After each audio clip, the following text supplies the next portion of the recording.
Welcome to Let's Talk Possibility, episode 57 on the 3rd of December 2012. Tonight we talk to Tim Goodenough about how to raise talent in your children and in your business. Thanks for listening.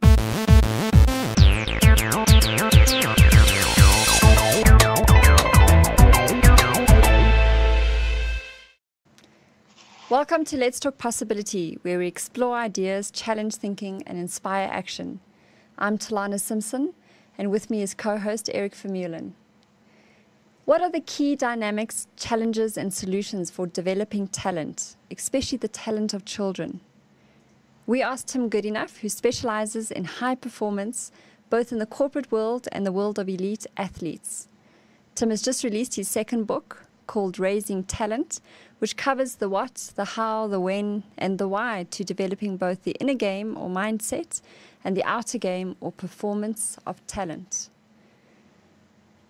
Tim, maybe we can start off by just asking you, what do we actually mean by talent? Well, I think it's one of the mysteries that people speak about talent as if it's an innate thing. But if you think about a Roger Federer or someone, his first step wasn't to the net to do a half volley. Tiger Woods' first step wasn't to smash the ball 300 yards down the middle, or wherever sports star that always seemed to have this talent. There's obviously some sort of progression that happens from child to adult superstar. And what happens is these adult superstars get in the limelight, and all of a sudden it looks like they magically have some sort of talent. So the first thing to really put on the table is talent is the output of a process. And when we see these people who just look to be like naturally gifted or talented, it takes a lot of hard work to look that natural. And I think that's the first myth about talent, is that it's all the output of a process. And the better the process, the longer you plug into it, and the better the output. So then, Tim, in terms of the sort of corporate world, we hear every company today talking about finding talent, retaining talent. Does talent in that environment mean pretty much the same? So the bits that people are missing is that talent involves both the inner game and an outer game. The outer game is quite easy to measure. Can you speak effectively? Can you write effectively? Can you project manage effectively, for example? So those are the skills that often are sought out in terms of different challenges in the corporate world. But that before you get there, you've got to have the inner game. So your beliefs about your ability, your beliefs about your skills, your beliefs about the context that you find yourself in. Those are three key pieces that not many, or that I know of any at all, talent identification sought for. Because it's the same old thing as, if you believe you can, you just might. But if you believe you can't, you're surely right. You'll never be able to do it. And so the metaphor for me is that talent is a marathon race. And what happens is that you could have a very long race when it comes to certain skills and a very short race when it comes to others. For example, learning Afrikaans, my second language at school in Standard 1, I had an unfortunate experience with an Afrikaans teacher that really made me fearful of the language and the words. And my talent race, my Afrikaans race, was done. I think I still have a very close to Standard 1 equivalent of Afrikaans skills, although being now engaged to an Afrikaans woman, my skills have suddenly improved. I've been more motivated. But what happens is, in terms of skills, is both the inside, can I believe I can? Do I have the mindset to perform it and practice it and get through all the small failures to get to success, and then have I done the work? And unfortunately, in the corporate world, we seem to sort mostly for the skills themselves and not the process that will allow you to develop those skills as fast as possible. So then how do you develop talent? It's firstly asking the question, what do you want? What's the most interesting and or valuable thing that you want to go for? So in terms of the science of talent, there's some theories about where early talent in terms of, for me, is talent is somebody who, if you're using the metaphor of a race, is ahead of the pack. So maybe it looks like they started earlier, or their strides or their progress is quicker. And there's Catherine Bigger who says that talent is actually an overdeveloped quadrant of the brain. And we're all born with one or more overdeveloped quadrants. And from that's the source of our talent, where each quadrant refers to specific skills or sets of social and or mathematical ability that's hardwired. Almost the oven is preheated to learn or develop that skill. And so what happens in the beginning is that children or young adults, or even sometimes adults, work really hard at what they're enjoying. And it's kind of easy. So they take on the belief, I can do this and I can become this. And then just sticking with the process because it's fun, they end up developing a level of skill. So in terms of talent development, it's first getting the mind right about Do I want to do this? Is it important for me to do it? Can I make it fun and or enjoyable? Yeah. And if I can have real passion for that, even if I'm using a underdeveloped part of my brain, it actually doesn't matter, because the passion and fun and excitement of learning that skill overtakes any sort of inefficiency, any sort of non-preheating that might happen that might limit my ability to learn that skill. So rule number one, any skill, get some buy-in. Why is it fun? Why is it important? Why is it cool? Why is it awesome? Then the second part is, how can I make the process of getting better in that skill or ability awesome? And the third part is, how can I continue to do that over time? So, Tim, are you then saying that it doesn't help parents getting their youngsters a set of golf clubs, because surely that's the game they should be playing the moment they can So walk? young talent identification is often limiting, where if you kind of earmark to specialize in some skill, the ability for a youngster to specialize in just one thing for the 15 or 20 years that will take him or her to get to the top is very rare. In fact, it seldom happens that way. It's the extreme of the exception. So when my father recently retired after 45 years in the same company, and for example, for me, I've been working for 10 years now, and I'm in my third industry. So Yeah. in terms of the longevity, this generation, the generations to come, if you spend 5 years in something, you've spent a long time. And unfortunately, in terms of the number of hours, the number thrown around is 10,000 hours to become masterful. Literally, what we're asking a child to do is to spend twice as much time in one thing than his peers will on average.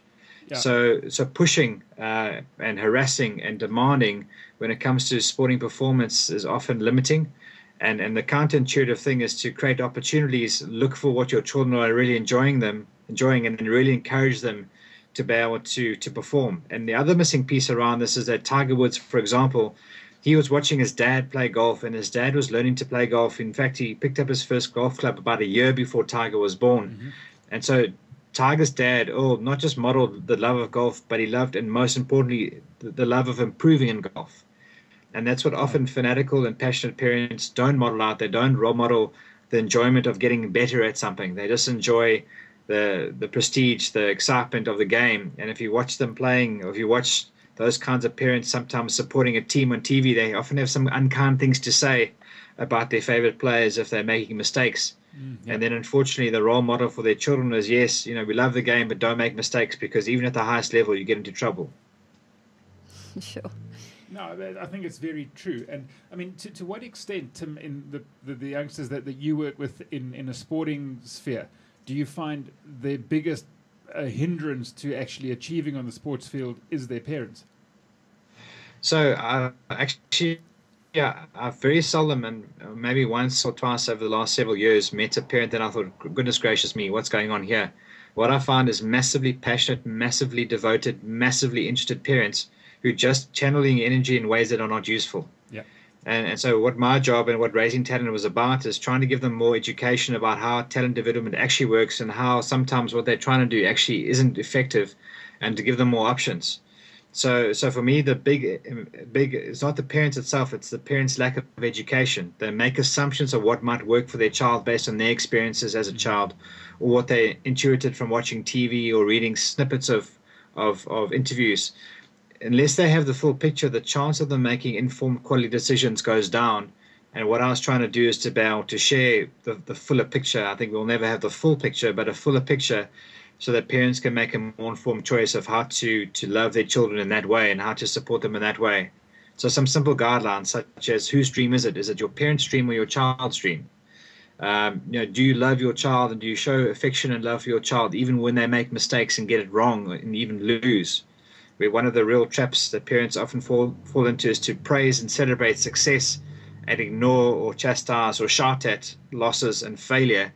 And unfortunately, for a young child growing up, they learn to associate success with love and affection, and loss with rejection. Yeah. and other negative feelings and emotions, which obviously is a lot of pressure for a young child to have. So what is, besides those two concepts that you've spoken about, what is one of the other things you would tell a parent then if they want to develop the talent in their child?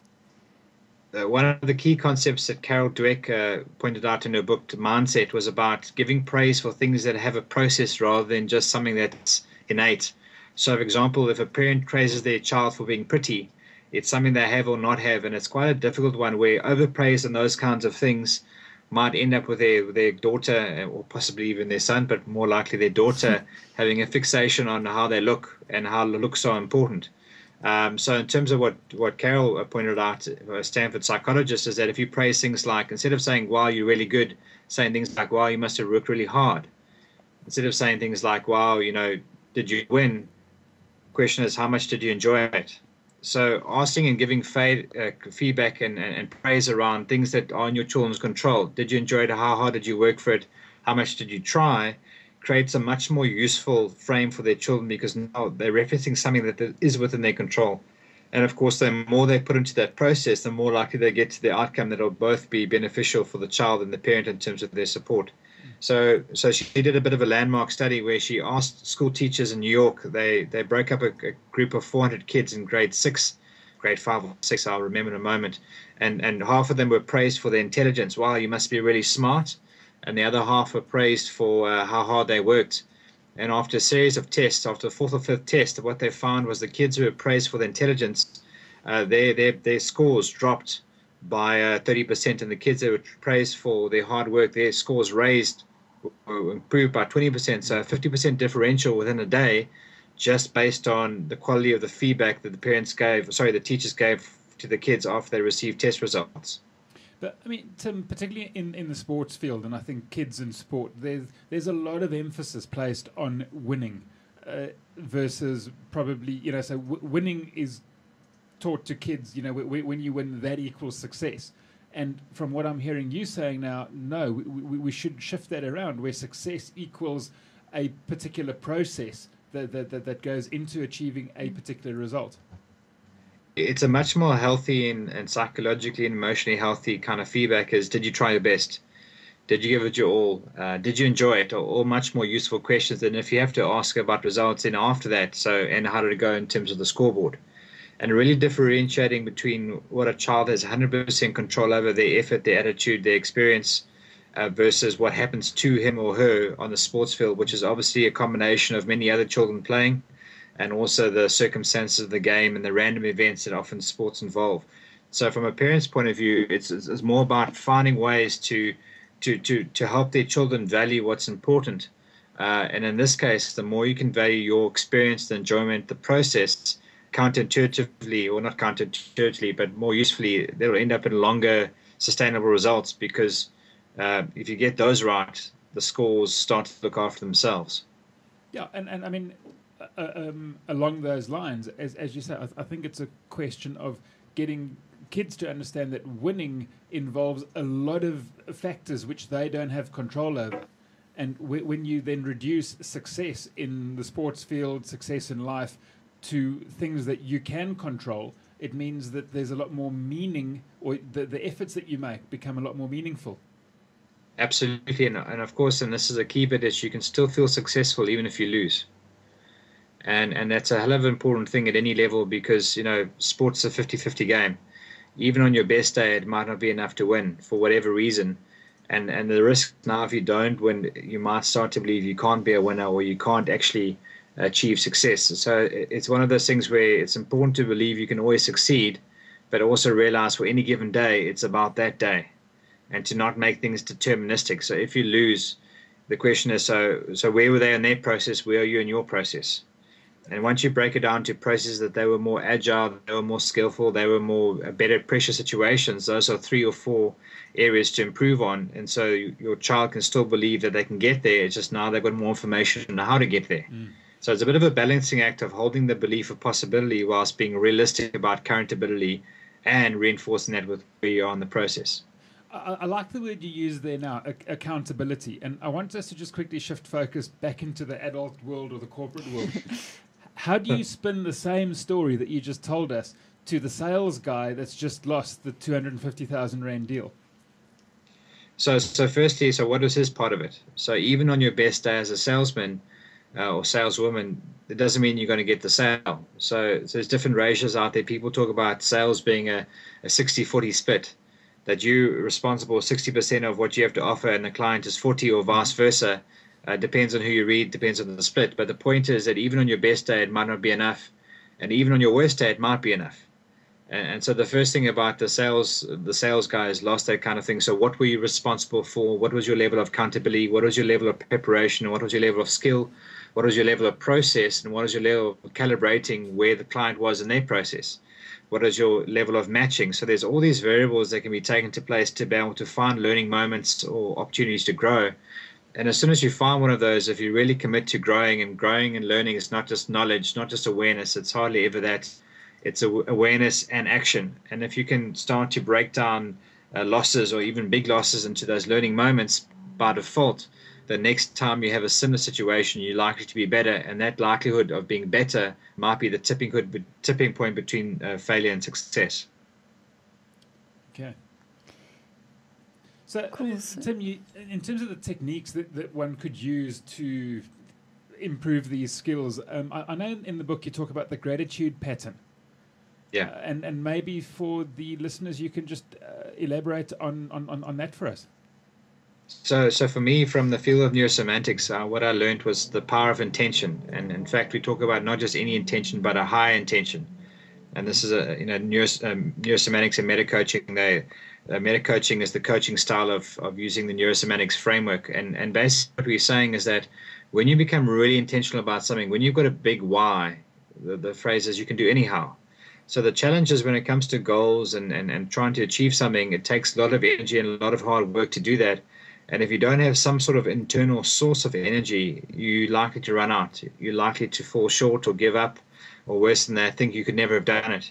So in terms of the gratitude pattern, it's more about firstly being really intentional. And the way that I do it, to simplify it, is I ask someone to create a movie in their mind of an outstanding result, of something that is awesome or special for them in terms of what they're going for. So for a family, it might be a special birthday with loved ones. For a business, it might be seeing that unbelievable that check that you get from all the sales, or having some sort of ringing in the bell, as sometimes some salesmen have. Some sort of metaphor that says, when I have that, I get this, and whatever this is important. And once you've created your movie, it's about seeing it from your own eyes, really including your senses, really connecting with it, making it as vibrant and vivid as possible. And once you're there, in your mind, you're sorting for what's the most significant part of the movie, what's the best part. And once you find that freeze frame, by asking yourself the question, so what does this mean for me? When you answer that, you add and attach more meaning and therefore more energy to the movie. So the gratitude pattern is about attaching 5 or more layers of meaning. So by answering the question, what does that mean to me? And then the next answer, what does that mean to me? Until you run out of answers, until you can't find any more meaning, that intention, that goals become so significant for you that you're brimming with energy. You can't sleep. You want to run out and do it. And once you've got that, then the question is, as you play back your movie again, you ask yourself the question, what am I most grateful about having this experience, or what do I appreciate the most? And once you've got that point, is again what I call supercharging, you add the meaning. So what does that mean to me? If I'm most appreciative of the chance to use my gifts, what does that mean to me? It means I get a chance to really make a difference whilst adding value to all those around me. What does that mean to me? It means I get a chance to live my dream whilst doing something that is really challenging for me. What does that mean for me? It means I've stepped up above my past to be able to rewrite my future whilst really enjoying the present.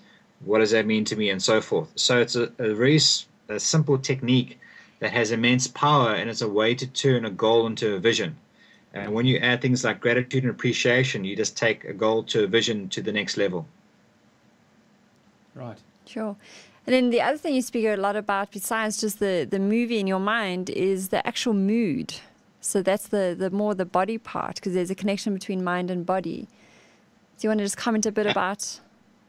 Absolutely. It's one of the things that's not spoken about often in the sports world, where we talk about the metaphor of being in the zone, which is when your mood is so integrated that it's kind of time goes away and you play effortlessly. But in terms of mood, I very seldom listen to a sports coach that will ask their kids or their clients to get in the right mood to perform. So they physically warm up by stretching, but very seldom do they mentally warm up. And we know from the field of metacoaching that mood unlocks skill. So the metaphor for me is like a magnifying glass, is that you would have trained all your ability to a certain level. And when you get a magnifying glass and you get it just right, you end up getting this hot ray of light that actually turns into a flame. And similar to the mood, is that when you get your mood just right, all your abilities and your skills and talents that you've harnessed in your process come out at a flame level, and you just become more and perform more and just have a high level of ability. And so that's what we're going for, and that's the kind of the holy grail of sport, is getting in the zone. Now, challengingly is that you can probably get in the zone in about 20 to 30 minutes worth of instruction, but to keep it under pressure, to keep it when the ref is against you, to keep it when the crowd's shouting about you, to keep it when you're fighting with your spouse before the game, that's a whole different thing. But very simply is that if you create a movie of yourself playing at a high level, so if it's a golfer, it's smashing the ball down the middle on the 18th. If it's a rugby player, it's tackling someone or scoring a try. And you do that same technique where you vividly create a 5 to 10 second action movie of awesomeness. Find the best part. What does that mean? What does that mean? What does it mean? What does it mean? To answer all those questions. When you play that movie, it's very likely to put you in that place when you're in your zone, when you're in your best mood. So what I teach young athletes to do is create their high performance movie of their sport to supercharge it with meaning. So just before they're about to go practice, if they can be in their best mood to practice in, they'll get more growth from that training. When they do that, they get 2 to 5% more on average. I'm guessing the number, but they get more per training, and that's how they catch the athletes who are ahead of them in this talent marathon. If you keep on adding up the small numbers, 1% better every week ends up being 2/3 better in a year. Those are the numbers of high performance. It's about the small things that add up to a big difference. So that practice mood that you were talking about, should we be practicing in the same state of mind or mood that we play in? Absolutely, because it's going to be one and the same. So if you're playing, we talk about playing at match intensity. It's a common phrase in sport. Practice like you play, but often the link between the mood hasn't been drawn. So if you are in your best mood to train, literally you'll be more accurate. When you're more accurate, you have a high quality of. So Tim, could you just pause for a moment? Or muscle memory development. Yeah. And when you need to use that. Sorry, have I broken up? Yeah, you were breaking up a little bit there, but I think we've got you back now. So if you could just repeat so that. let me talk about that again. Is that'll be great. When you get the right mood, can you hear me now? Yes. When you have the right mood to train, the accuracy means you're going to be more accurate in training your muscle memory through a process called myelination, which is basically turning a really low level electrical circuitry in your brain around that movement into a high level superhighway bandwidth level. So if you remember the old Telkom 50K lines and now you think about ASL and fiber optic, the more you practice a skill, the more you turn it from a 50K line into ADSL, into T1, into fiber optic, into black fiber, whatever the next level is. And part of that process is about accuracy. It's the more accurate the training, the high level of accuracy under pressure or on match day. So if you're training in the right mood, you literally will get maybe 5, maybe more % accuracy, and that ends up being a cumulative growth that ends up being the difference that makes the difference, as well as being in the habit of training and performing in your high performance mood. Yeah. Tim, I mean, there's been a lot of writing in performance literature, sport, business, the whole number, about this whole concept of affirmations. You know, the more I tell myself I'm good at something, the better I become. Is that really true? And what do you mean when you write about affirmations and afformations I see there? So for me, it's the simplest form of self-coaching. It's been around for some time, and for some people, they get incredible results. If you read the stories, there's some people who swear by affirmations. For me, when I look a bit deeper, the number of affirmations they've had to repeat it and the amount of time they've had to do it's quite a long period of time. And so for me, I'd wager anyone who affirmed to themselves 10,000 times in a month that they were great would be successful at anything. You know, the amount of discipline and skill to keep on going, that's incredible stuff. So a guy called Noah St. John discovered a thing called Affirmations, where basically he said, the challenge with affirmations is if you give yourself a statement, the mind isn't that open to statements, but the mind's very open to questions. So his technique was to be able to ask affirmations in the form of a question. So instead of saying, I'm talented, or perhaps I'm the best, or what would be an affirmation, I can do it, he'd ask in the form of a question, why do I know that I can do it? Instead of saying, I'm confident, he'd ask the question, why do I know I'm so confident? And instead of saying, I can win, why do I know I can win? Instead of saying, I'm a Springbok, why do I know I can become a Springbok, for example? So he asked a why question as if you already had the answer. And of course, when you're asking questions of the brain, it goes to sort for the answers. So from a movement point of view, for me, it's a supercharged form of affirmations. I've added my own kind of tweak to that, where knowing the metastates model, which is the model of how the beliefs of mind interact with performance. From the field of meta-coaching, I've added 1 or 2 small additions to Noah St. John's. So for me, a brilliant discovery about asking questions. But very simply, anyone listening to this now can start to use that technique for themselves. Why do I believe in myself so much? What a great question to ask. Why do I know I can overcome any obstacle? What a wonderful thing to keep in the back of your mind, and so forth. So there's some great life questions. So the one I really enjoy is, why do I believe I can be, do, and have all that I want in my life? Those kinds of questions directionalize the mind and starts the brain trying to find the answers, which I think is very powerful. Cool. Well, Tim, so I think what you've given us some really good pointers: the affirmations, the mood, giving a lot of meaning to your mental little movie about a snapshot of whatever game you're going to present. So I'm assuming that from the book that you've written, Raising Talent, and if any parents that are out there or managers that want to develop, their children or their staff below them, it's about teaching them these techniques and having a different way of engaging with, say, I'm going to just stick with a parent and a child.